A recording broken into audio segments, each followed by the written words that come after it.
What's up, guys? Welcome back to the Lighting the Lamp podcast.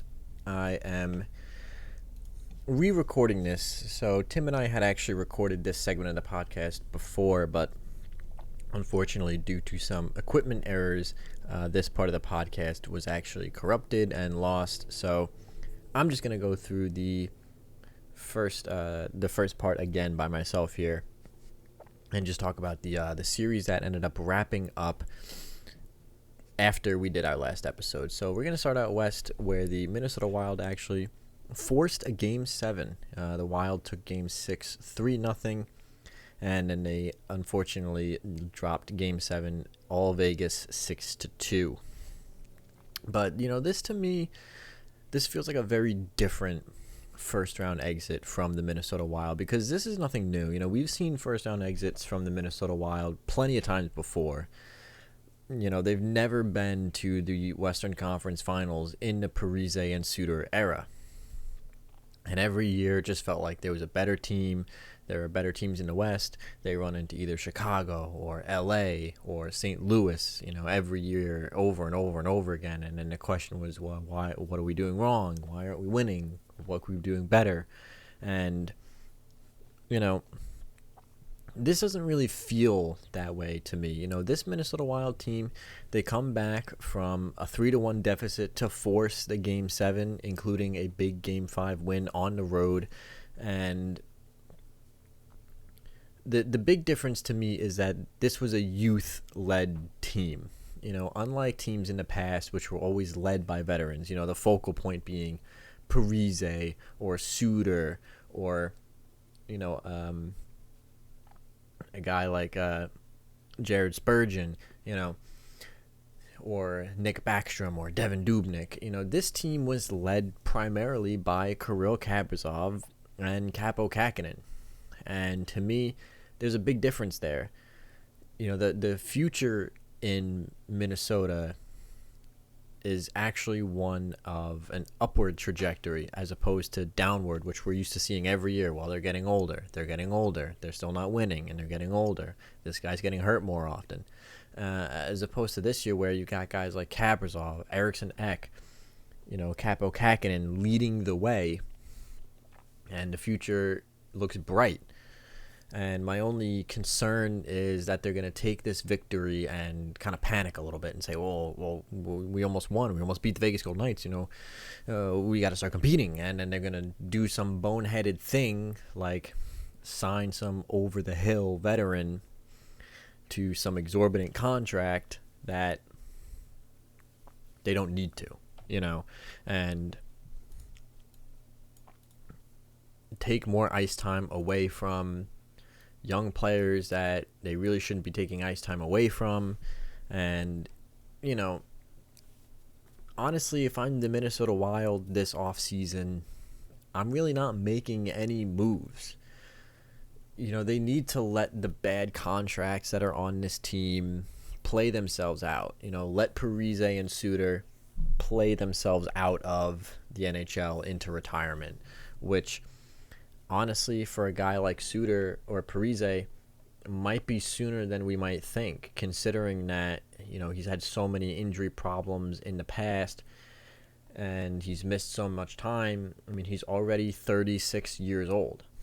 So, and the same as Ryan Suter is. Now, obviously, the issue being their contracts don't expire for quite some time. I mean, they still both have 5 years remaining on their contracts, which takes them till they're 41.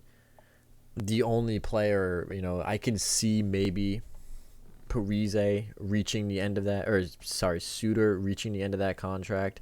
I highly, highly doubt Parise will actually play that contract out, considering he's missed so much time over the last few seasons. But they've got some contracts on this team that they could let play out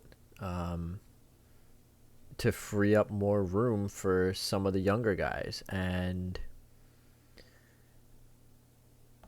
I think that's what they need to do. Like, Eriksson Ek is only 24 years old. Kirill Kaprizov is 24 years old. Matt Dumba is 26, so maybe not a complete rebuild, but perhaps a retool. Maybe you just take a couple years, let some of the bad contracts either play their way off the team or play their way out of the NHL, or expire for some of them. Some of the bad contracts just need to simply expire, like the Ian Cole contract, which comes up at the end of this year. And then utilize the talent that this team has around it. I don't want to see them try to rush it, because you can take 2 years and let Kaapo Kähkönen and Kirill Kaprizov really grow into the NHL. 2 years from now, Eriksson at Kähkönen and Kaprizov are only going to be 26, so they're only going to be starting their physical prime.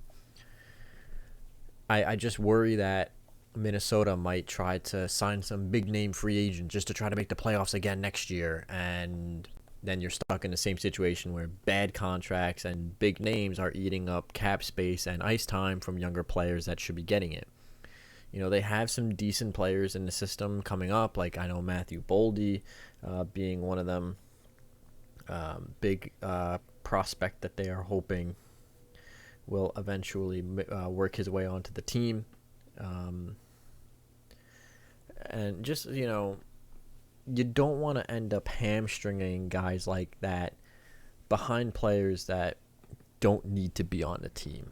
So, this to me feels like a very, very different round one exit for the Minnesota Wild. It's a very positive outlook on the team if they can avoid the panic button of trying to compete. Because honestly, in 2 to 3 years, they could very easily be competing for that second spot in the Central Division. Their Avalanche are projected to be that top team for really like the next 5 to 8 years, considering that most of their team is still really, really young. But they could definitely be competing with a team like the Blackhawks, or depending on how things shake out, maybe the Winnipeg Jets competing for that second spot in the Central, considering that the Dallas Stars are only getting older, the St. Louis Blues are only getting older, and the Coyotes are only getting more and more to be of a mess. So, I think if the Minnesota Wild play their cards right, this could be a very positive season and positive offseason for them. So, Vegas, I don't really think I need to talk about Vegas too much. They're in a win now mode. They're trying to compete. Unfortunately, they got absolutely smacked by the Avalanche in Game 1, and I am currently recording this at 10:40 at night on Wednesday the 2nd, so they're playing again tonight, and I believe they're already losing.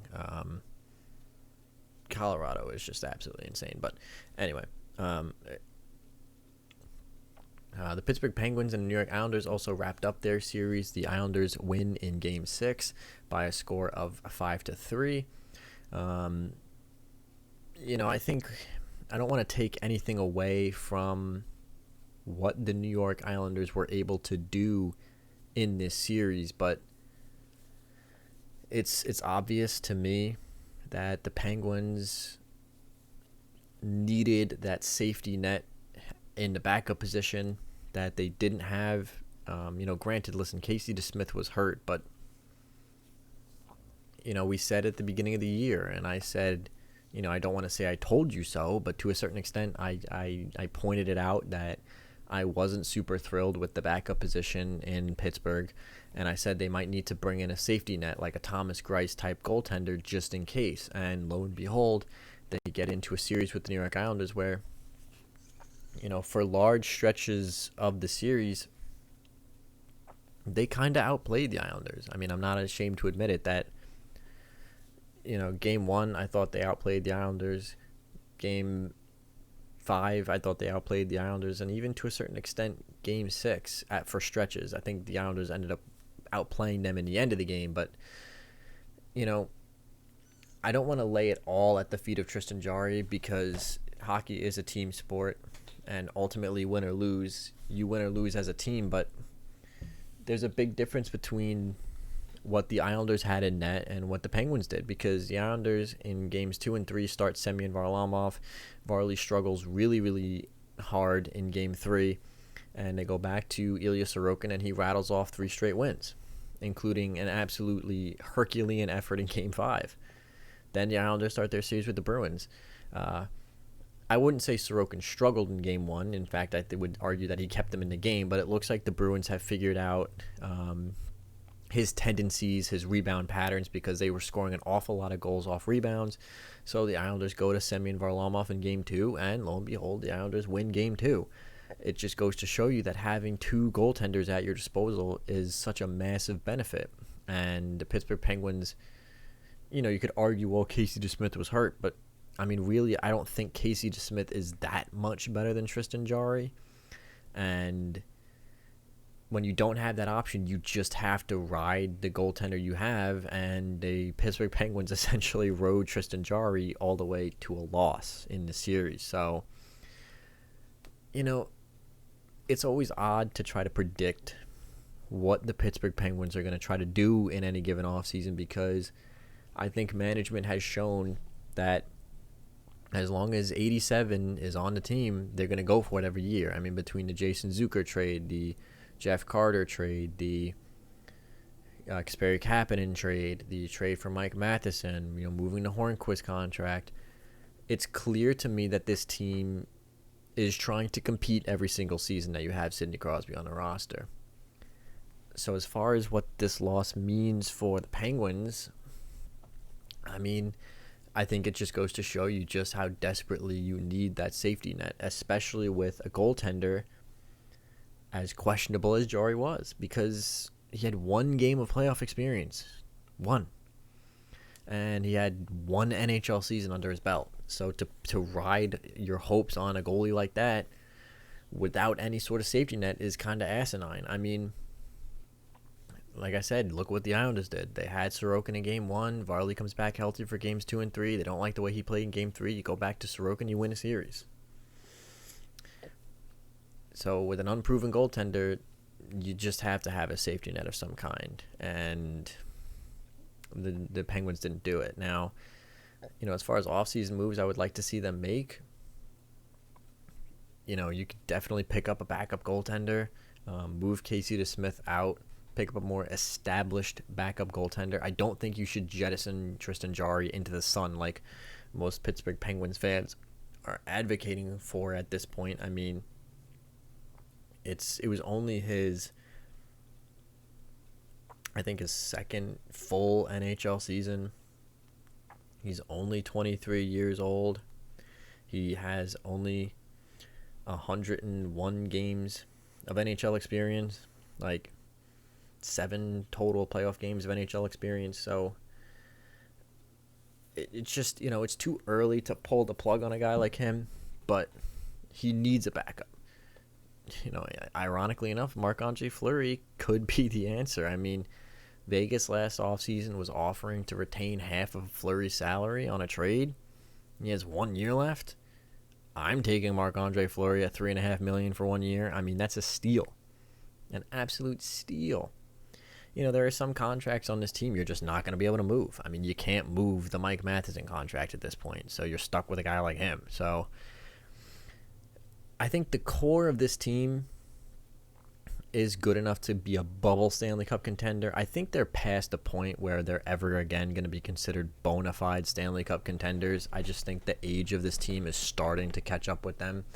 Obviously, Crosby's still one of the best players in the league, but we're starting to see Malkin's inconsistencies, which he's always been an inconsistent player, but they're starting to become more and more noticeable. Chris Letang is starting to slow down a little bit. We're just seeing some inconsistencies in the roster just due to age. So I think you fix what you can. You go out and you get a backup, and you just see what happens. I think that you really shouldn't go balls deep and try to win a Stanley Cup every year with this core, just because that would take so much more, and honestly, resources the Penguins just don't have anymore because they've traded away so many. But I think giving this core a fair shot by supplementing it with a backup goaltender would, put them in a good position for next year.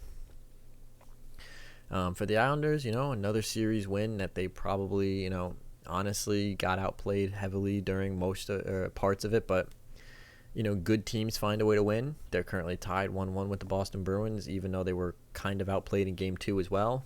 And, you can call it what you want. You can call it luck. You can call it bad goaltending from Tristan Jarry, but good teams find a way to win, and the New York Islanders have found ways to win. So they're off to the second round.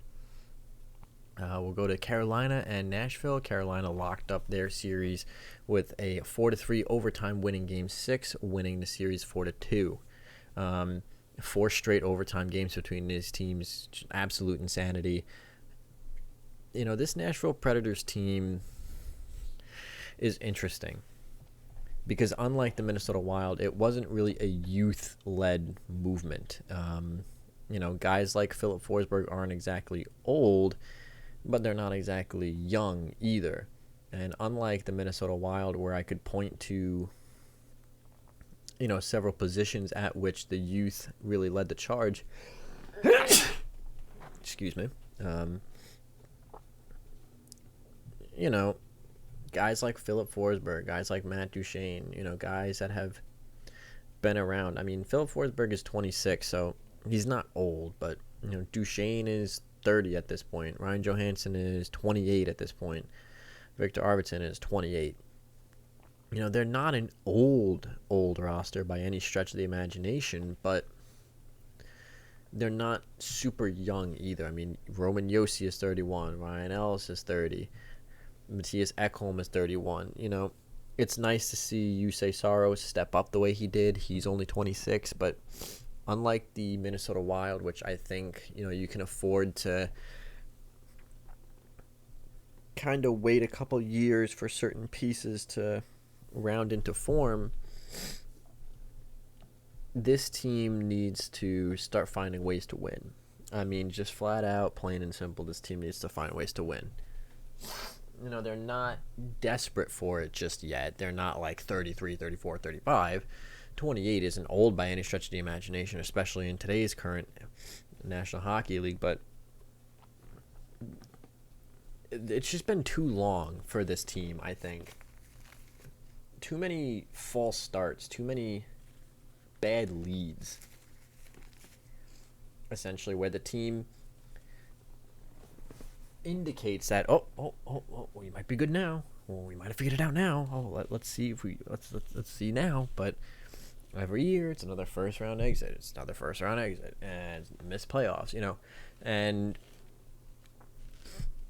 I think that there's ways definitely to improve this roster to a point where they can be competitive. And I think the number one thing that they need, quite simply, is they just need a game breaker. They need a game breaker up front in some capacity, some way, shape, or form. Philip Forsberg, as good as he is and as much as I like watching him play, is not really a game breaker, I don't think. Matt Duchene is not a game breaker. Ryan Johansson is not a game breaker. It's just your team always needs that guy that you can rely on. And I think, the fact that this series went 4 overtimes and the best that the Predators got out of it was a split and then a series loss indicates to me that they really were missing that game breaker. The Chicago Blackhawks, every time it went to overtime, you were like, all right, Kane's got this. Patrick Kane's going to come down. He's going to do his thing. We're going home with a win. Plenty of teams have that game breaker in overtime that you can rely on. Sidney Crosby, Alex Ovechkin, Patrick Kane. For a while, Anze Kopitar for the LA Kings was a game breaker. Kucherov for the Lightning. I don't really see any player on the Nashville Predators as being that clutch game-breaking type forward. Victor Arvidsson was supposed to be. He had that 1 40-goal season, but since then, he's kind of just been okay. Philip Forsberg, as talented as he is, I don't see him as a game breaker.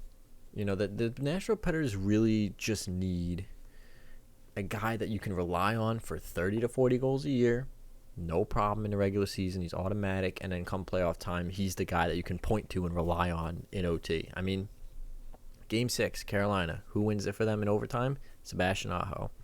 One of the best players in the National Hockey League. Absolutely a game breaker. So I would like to see the Nashville Predators pursue that kind of player in the offseason to supplement the offense. It's going to cost you one of your $8 billion playmaking forwards, but they got the Kyle Turris contract off the books, so who knows? Maybe they can finally get the Brian Johansson contract off the books. I don't know, but they can't keep signing these mid-tier playmakers and expect anything to change. It was nice to see Yusei Saro step up. It's really good to see him step up and really indicate that he can carry the crease for this team for the next 10 years or so. That was definitely a bright spot. But I think you can't have another 3 or 4 years of first-round exits, because then you're pushing certain guys into the upper echelon of their age.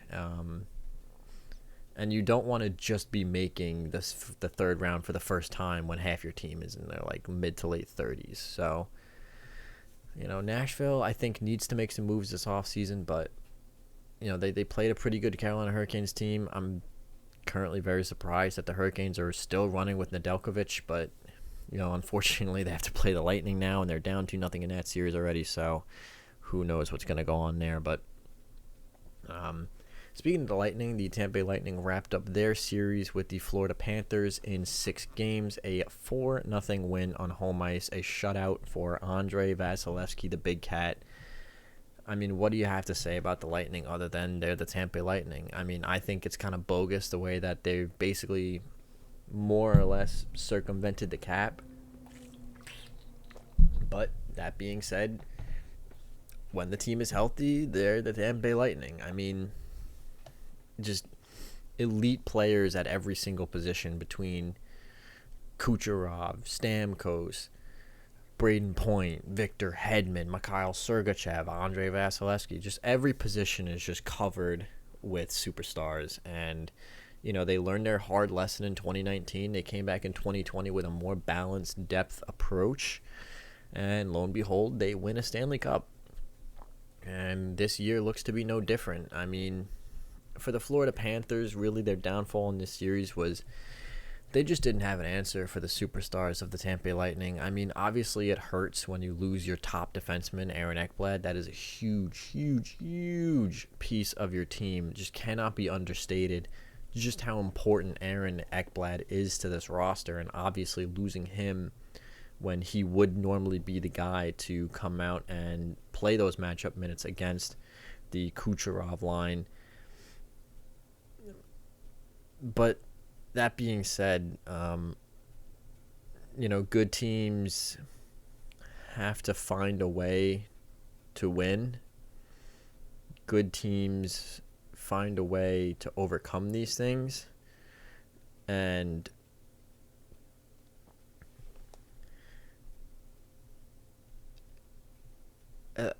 it's hard to say because you don't want to pour it on, and obviously they're playing one of the best teams in the league, but I just think that was really the main issue is Florida just did not have an answer, and the goaltending was inconsistent, and the other issue is the goaltending was inconsistent because of coaching decisions.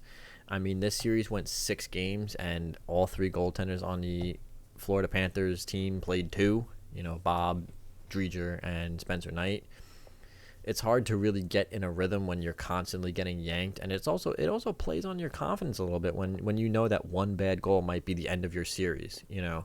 One bad goal and you might get the yank. It really kind of messes with a goaltender's head. So, questionable coaching decisions by Quenneville in net and inconsistent defense really was their downfall. But I really do like the Florida Panthers roster going forward. I don't think they really need to make any crazy changes. All indication is at this point that Dreger is pretty much on his way out, either by expansion draft or by sign and trade, because Spencer Knight, I mean, he's ready. He picked up a 4-1 win in the playoffs against the Tampa Bay Lightning to stave off elimination. He made 36 consecutive saves or something. And even in Game 6, I thought Spencer Knight played really, really well. So indications are that he's ready to go. And if you're going to sign and trade Driedger, now is the time because his trade value has never been higher.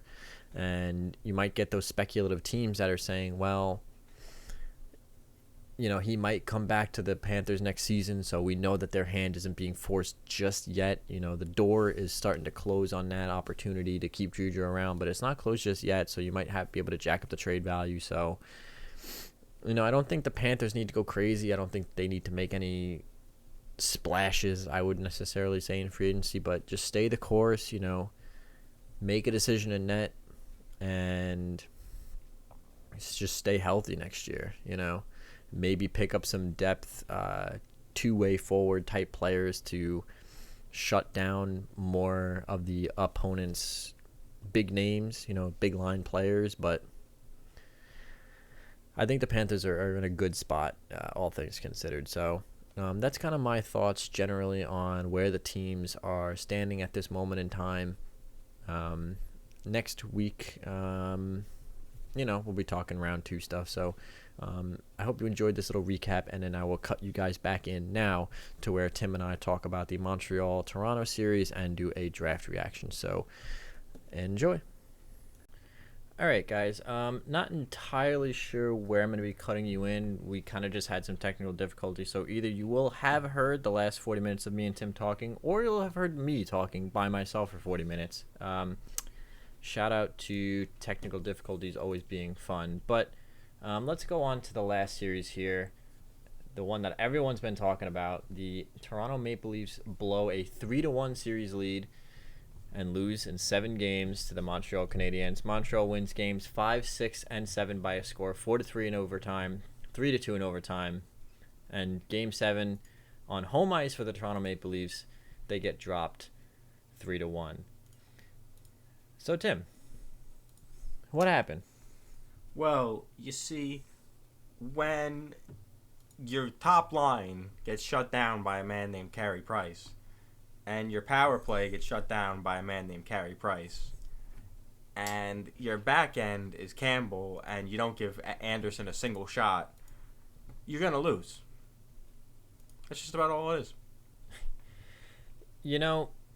It's odd because I don't think Campbell played bad at all. In fact, he was honestly one of the bright spots for the Toronto Maple Leafs in this series. But the problem is when in a game of mistakes on the front end, you're a lot more likely to score when the guy behind them isn't as solid. It's just, so I guess merely my question would be, what is the difference? Because games 2, 3, and 4 honestly weren't even close. Game 2, Toronto won 5-1. Game 3 was close, a 2-1 victory, but Game 4, Toronto gets a 4-0 shutout. What changed between games 2, 3, and 4 and 5, 6, and 7? Forechecking by Montreal was just all over them. They weren't giving them an inch at all. They were making it a rough and tough series, which they kind of needed to. And, not even necessarily rough and tough in terms of just, big hits, but just always finishing checks, always getting in the scrum in the corner, making sure that there's a net front presence, and just being nuisances. And they also just outworked them. If you watch, Nick Suzuki was just outworking, 3 Maple Leafs at a time. They just played better is really what it comes down to. I think the physical nature of the Canadiens was a really important factor in this series because if you look at the goals, because let's be honest here, Montreal is not a super high-end talented team on the front end. I mean, you have some guys like Nick Suzuki, Cole Caulfield. All young guys, though.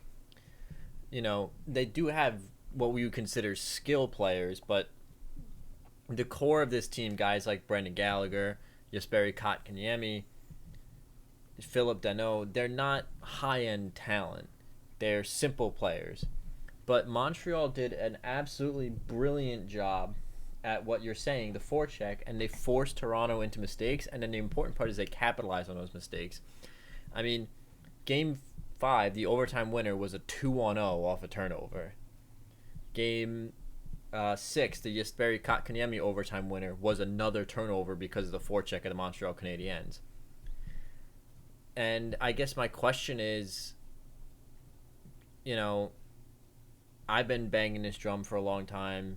We've all been kind of talking about it off the podcast. But does Toronto just need to get tougher? Do they need to get bigger? Is that the solution here?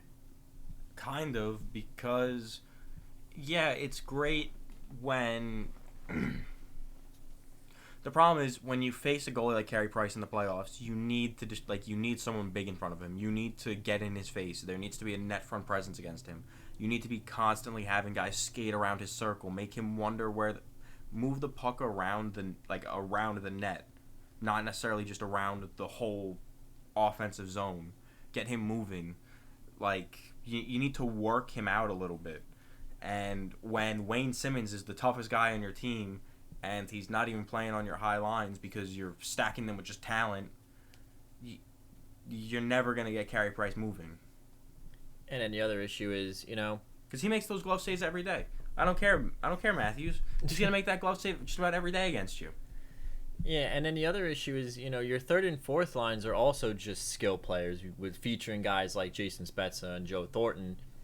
And you never throw the game off balance at that point, because the issue is when you're playing the Toronto Maple Leafs, a team who has 4 lines of essentially the same style of player, you always know what to expect.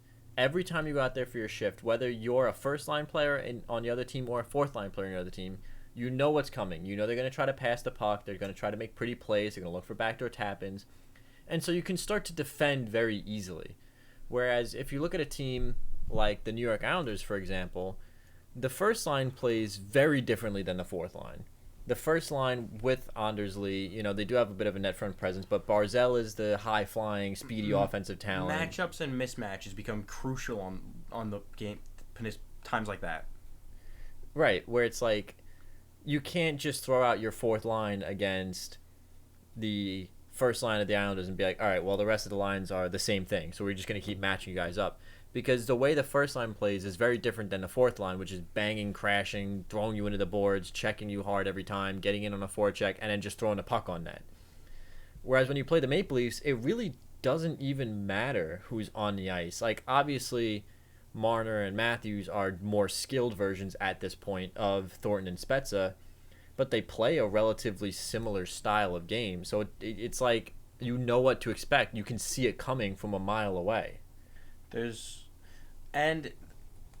Toronto also didn't really. I didn't see them mixing the lines up very much to discredit them a bit and their coaching. I did the power play shouldn't have struggled as much as it did because it looked awful.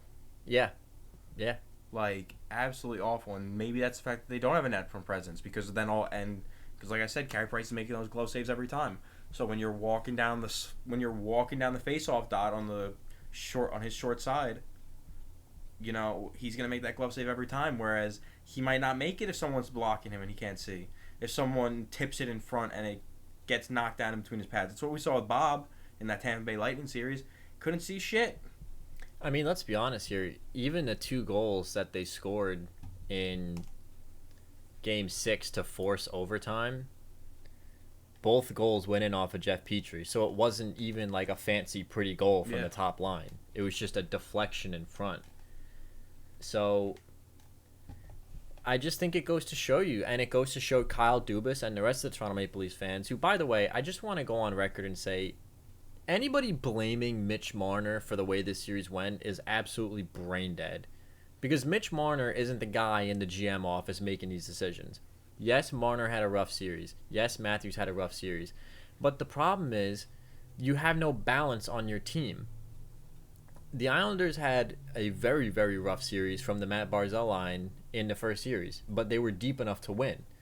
The Toronto Maple Leafs was awful too. Yeah, the Toronto Maple Leafs, you have a rough series. There's little actual depth in terms of changing the way the game is played. It's always the same thing over and over again. You got your playmaker sniper, second playmaker combo. It's like, oh, I wonder what they're going to do this time. Are they going to pass the puck, shoot the puck? Are they going to go to the net? Well, I know they're not going to do that.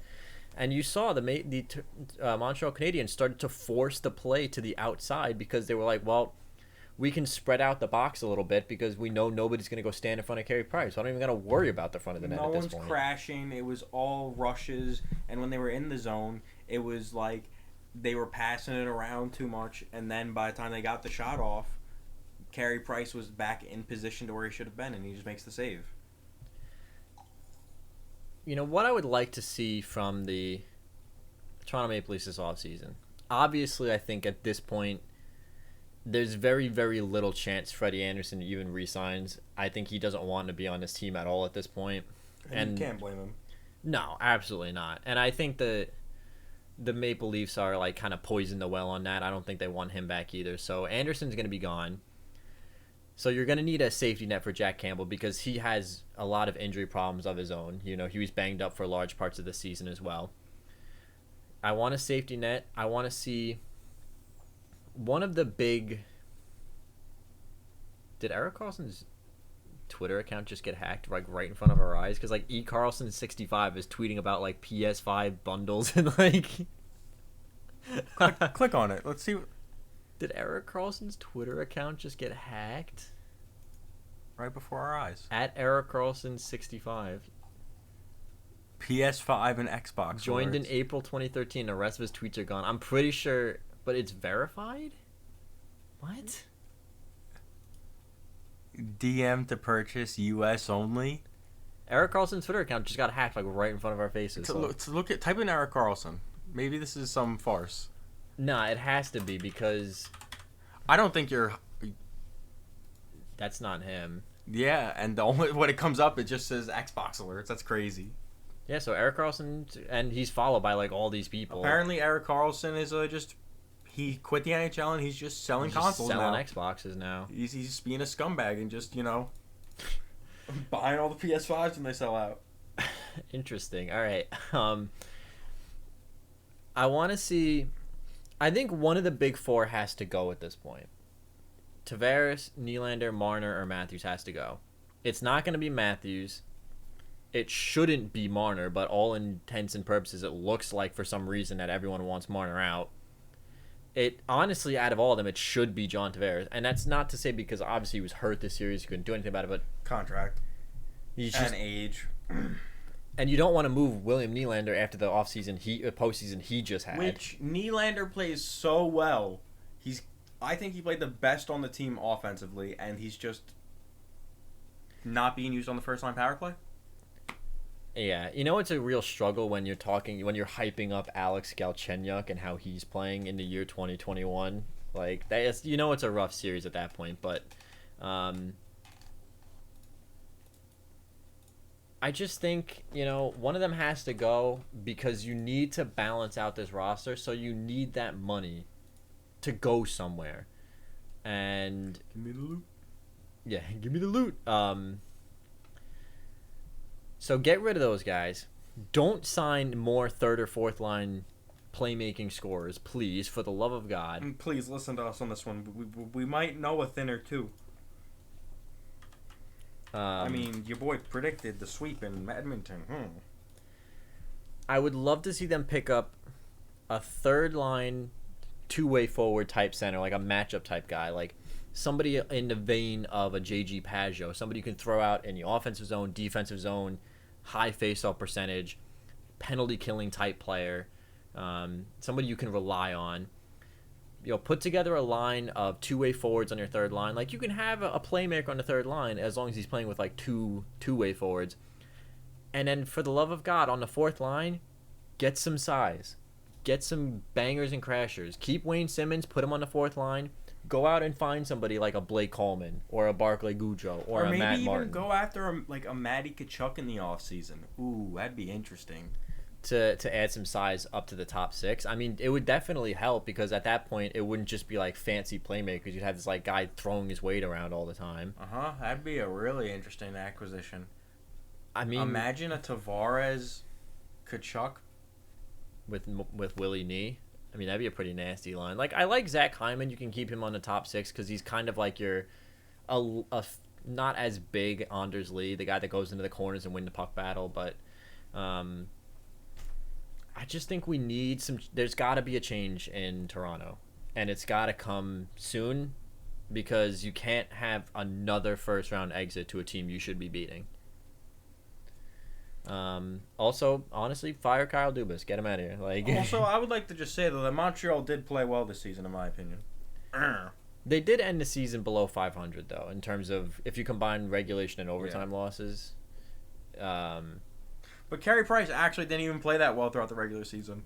So that's the craziest part about this. It's playoff Carey Price, bro. No, I'm just saying, like, so that's what kind of makes this even crazier. Love to see it. So, we actually are now finally watching the draft lottery, and we are going to do a little live reaction just to kind of see. We'll put the sound on. If you guys hear an echo, I do apologize in advance. We could get the headphones and just listen to, like, just crank them up. It's all right. That shouldn't really be picked up too much, but even if it is, then I apologize. But, you're just going to have to deal with it, guys, okay? Please. This is an interesting draft. A lot of the prospects we've heard kind of mixed reports because, again, some of the leagues weren't playing. Some of the leagues only played, like, half the time. The Seattle Kraken are involved in this draft lottery as well. Arizona Coyotes cannot win the first overall pick this year, or their first pick just doesn't exist. So if they win the draft lottery, they're just gonna redraft. Let me pull back up the percentages for us. Buffalo has the best percentage here at 16.6%. Oh yeah, on the screen. Look at that. Arizona, if they win, it gets a redraw, and I mean, all right, my Rob's tinfoil hat conspiracy is the Blackhawks. I said Blackhawks or LA Kings is my tinfoil hat. I don't think the LA Kings is that tinfoil hat. They're like 6%. I just like the Rangers are my serious tinfoil hat conspiracy. If they manage to win this, it's 100% rigged at that point, right? Like, it's total crap if they win the first pick again. Actually, no. My tinfoil hat conspiracy is the Kraken win, because that's also I think it's bullshit that they're in this. Like this. I mean, I think Vegas was also in the draft lottery too, but it didn't matter in the long run because they just traded all their draft picks away. So like,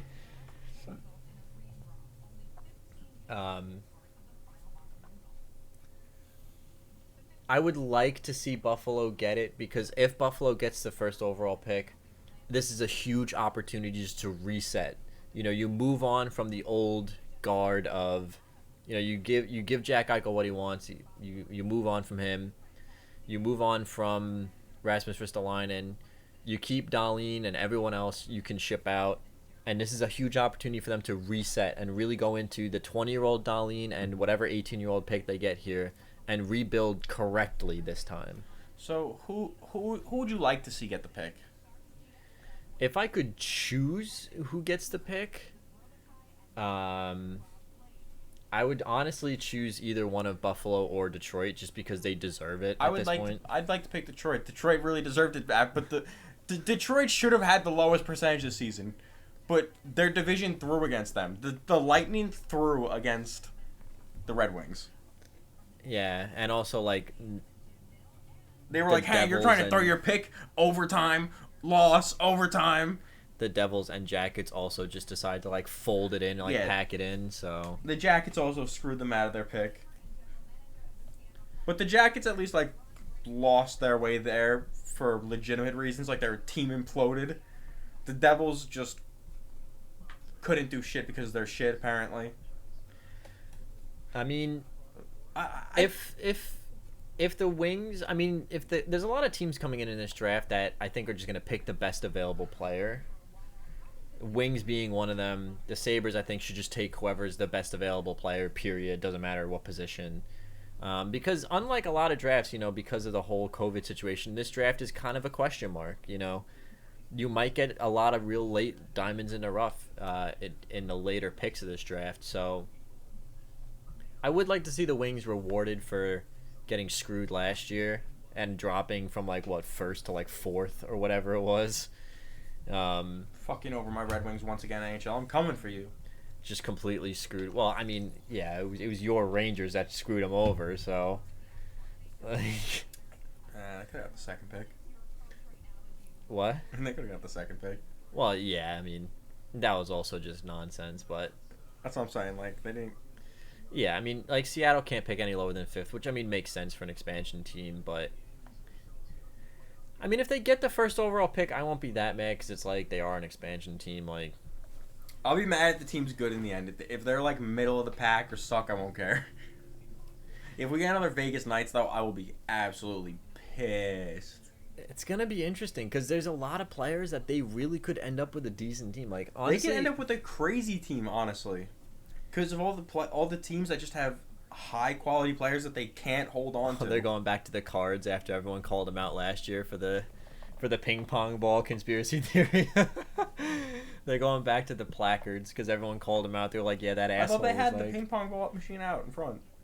Did they? They might. I remember last year when it happened, though, that everyone was complaining because the guy dropped the Rangers ball, so they were like, oh, it was weighted nonsense. Yeah. But, I mean, if you remember last year, we were like inches away from a Toronto Maple Leaf first pick because their ball went up in and then hit the post and came out. So, like, we were inches away from the Toronto Maple Leafs getting a first overall pick Look last year. at my Michigan boys coming up hot. I think it's kind of crazy that Luke Hughes is rated so low just because he got hurt this year. He wasn't even on the main set of screens. He's on the side screen. Dude, apparently Luke, according to his family, is the best out of all of them. And think about how nasty Quinn is and how good Jack looked this year.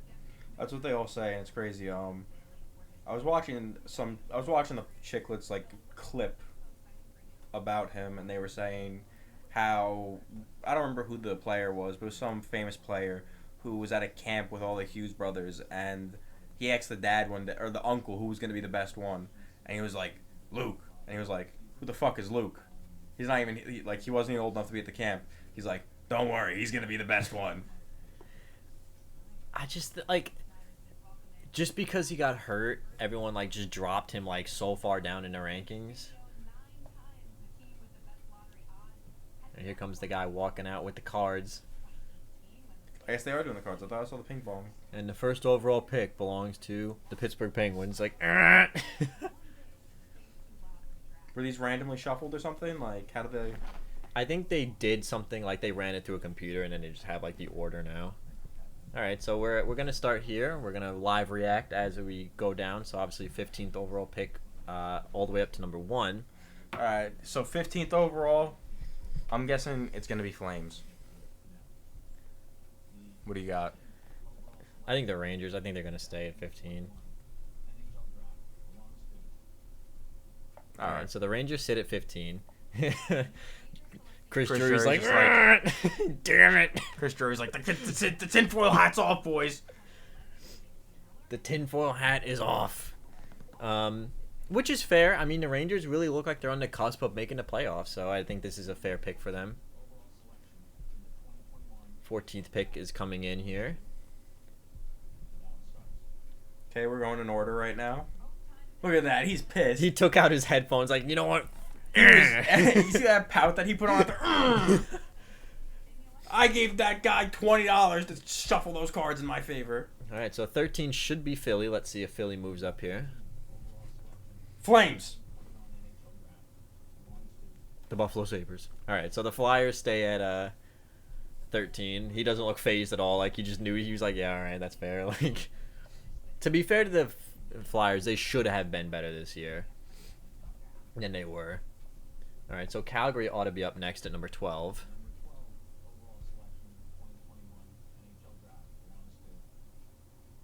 Calgary Flames stay at 12. So far, nobody's moved up. Nobody's moved down. Pretty standard. A lot of these teams with the lower percentages staying where they are. All right, here's Chicago. So if Chicago's not at 11, my tinfoil hat conspiracy is still alive. So number 11. Damn it. All right, the tinfoil hat comes off, boys. I'm putting it down until next year. All right, so that means no team below the top 10 is going to get the first overall pick. Should be the Ottawa Senators here. All right, so the Sens stay at 10. Ottawa had a pretty good year down the stretch. The second half, they were a pretty strong team. So they didn't even start off that. They didn't look that bad when they started. They didn't play they weren't winning games, but they didn't look bad at all. I didn't think. All right, number 9 should be the Vancouver Canucks. Let's see. We're in the top 10 now.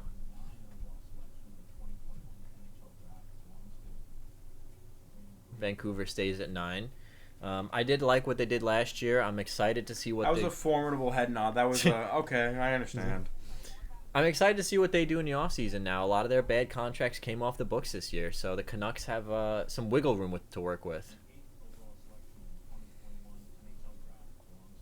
It's number 8. All right, so both my tinfoil hats are off on the ground now, so they're both gone. All right, so nobody's moved. Let's see if we get a little dicey soon. Nobody's moved yet. Number 7 should be the San Jose Sharks, a team that desperately needs to commit to the rebuild. All right, the Sharks have stayed at number 7. This guy's just in his living room. I don't know who this guy is. Wasn't leaving the house today. All right, number 6 is the Detroit Red Wings, who, despite having to trade Anthony Mantha this year, I think they're on a good track. All right, Detroit stays at 6. So the 6th to 15th picks have all stayed. Steve Yzerman does not look very happy about that. Probably wanted to move into that top 5. Number 5, the Columbus Blue Jackets. I mean, we've heard rumors that Seth Jones is walking this year, so this could be the opportunity to really rebuild a team if they move up here. All right, Jackets are staying at 5.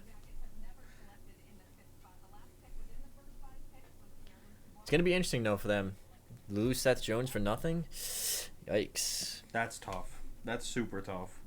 Number 4 ought to be the New Jersey Devils. We'll see if they stay. All right. Wow.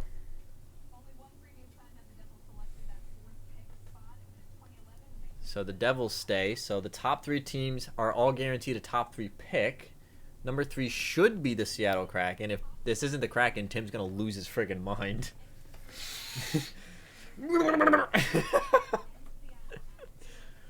So Buffalo, Anaheim, and Seattle could all potentially end up with the first overall pick here. So it's interesting so far. I don't know what the Jackets are going to do. Because you didn't get into the top 3. But you're potentially losing Seth Jones for absolutely nothing. You had to trade away Nick Foligno this year. They don't exactly have a lot of youth on the team. You know, you had to trade away Pierre-Luc Dubois. The Jackets have just been fucking themselves left and right. They've just been sticking knives in their legs, and they're like, we're going to keep walking. Keep walking.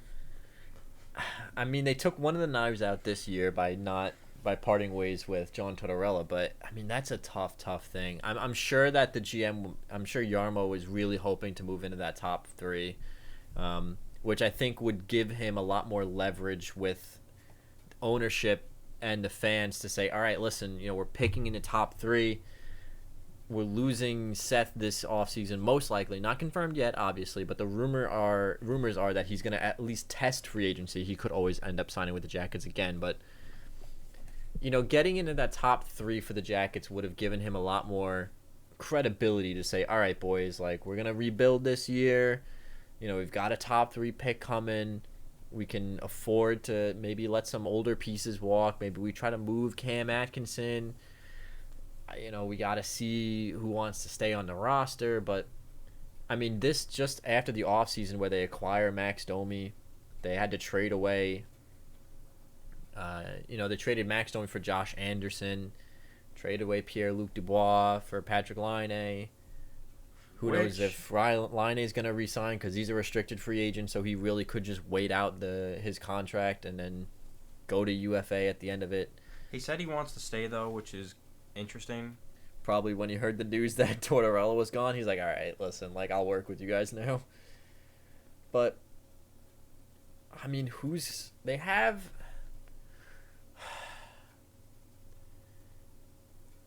You know, they have some youth, but they don't really have any, like, crazy, super exciting talent on this roster. So, in terms of, like, young players, you know, Roslovic is a nice piece. I think I like him. Texier can be a nice piece, but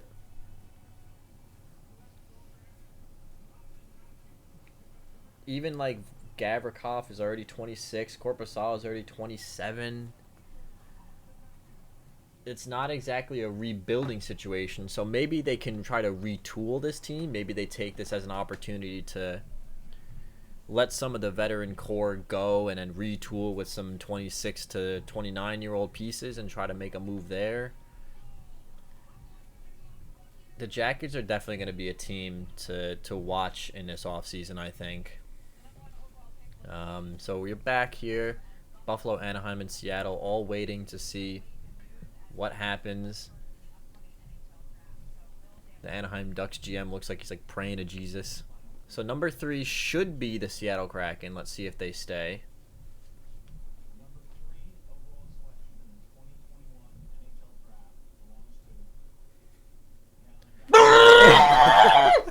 So the Ducks dropped from 2 to 3. The GM looks really pissed.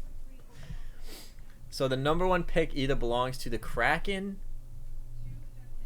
or the Buffalo Sabres. Which I'm kind of okay with either one of these teams getting, but I really do hope it's the Buffalo Sabres. So the first overall pick in the 2021 NHL entry draft belongs to... Oh, boy. The Buffalo Sabres. All right. So number 2 is the Seattle Kraken. So the only team that moves, the Kraken go from 3 to 2, the Ducks go from 2 to 3, and the Buffalo Sabres have secured the first overall pick. So we won't stay too long because we do want to talk about this more in depth as the draft gets closer. But just gut reaction, do you take this as the opportunity to hit the reset button completely, or do you try to convince Eichel to stick around? You try to convince Ristolainen to stick around, Sam Reinhart, and maybe try to use this pick to supplement the team? I think you may want to try and supplement it. You saw some goaltending possibilities at the end of the season with the rookie. So maybe they have a chance at retooling if Eichel signs again? Well, it's not so much he's signing because he's under contract. It's the trade situation. Yeah, like I'm saying, like if he decides to stay. So if Eichel decides to stay, what position are you drafting for at this point? Or are you just drafting who you think is the best available player? You're probably looking for a forward because you probably want to put a kid up front with him, honestly. And just because you want to give Jack Eichel some hope that you're helping him. Not just helping. Because adding a defenseman who's good helps him, yeah. But it doesn't help him at his job. It just helps the team. And his job is probably the most important since he needs to be the forefront of the job. You know, I would really like to see the Buffalo Sabres take a shot at a top-line center. To play that second-line center role behind Jack Eichel, because you can move Sam Reinhart and you can keep him on the wing with Eichel, where Sam Reinhart had a lot of success on the wing this year. And, you know, you have Risto, you have Dahlin, you have Henri Jokiharju. You know, you have some youth defensemen, so I think that there is an opportunity to maybe sign. I definitely think they do need to sign some top 4 type defensemen this offseason if they want to try to make that playoff push. Because let's be honest here, this isn't a typical number 1 overall pick situation. The Buffalo Sabres are on a time clock here. You know, they don't have 5 years to convince Jack Eichel to stay. So, going to be interesting. We'll definitely talk more about that as the draft starts to come up. Any final thoughts on anything we talked about, even though potentially they might not hear the first 40 minutes? I might have to re-record that, but we'll see. Well, just if you didn't hear the first 40 minutes, just to sum up what I thought about Toronto, they're poo-poo caca. I said that they were poo-poo caca. Or actually, we talked about that here. Never mind, you heard that in 40 minutes. They're just poo-poo caca. But if you didn't hear the first 40 minutes, Tristan Jarry's glove is poo-poo caca. That sums up that series. Nashville series. Saros couldn't carry them heavy enough. and Yossi couldn't actually score and perform an offensive job because he was playing so much defense. What else do we have that I'm missing? Marc-Andre Fleury is going back to the Pittsburgh Oh, yeah, Penguins. Marc-Andre Fleury is going to be... That's my tinfoil hat conspiracy. Marc-Andre Fleury goes back to the Penguins, and they win a cup. And, yeah, that's just about all I remember. So, hopefully you guys will hear that. If not, you'll have heard me for the first 40 minutes or so of this podcast, just kind of talking about the series. Otherwise, we'll see. So, I want to apologize for the technical difficulties. We will be working to resolve any issues going forward. But I want to thank you guys for watching. And next week, probably just going to be talking round 2 series, maybe do a midpoint. And, yeah.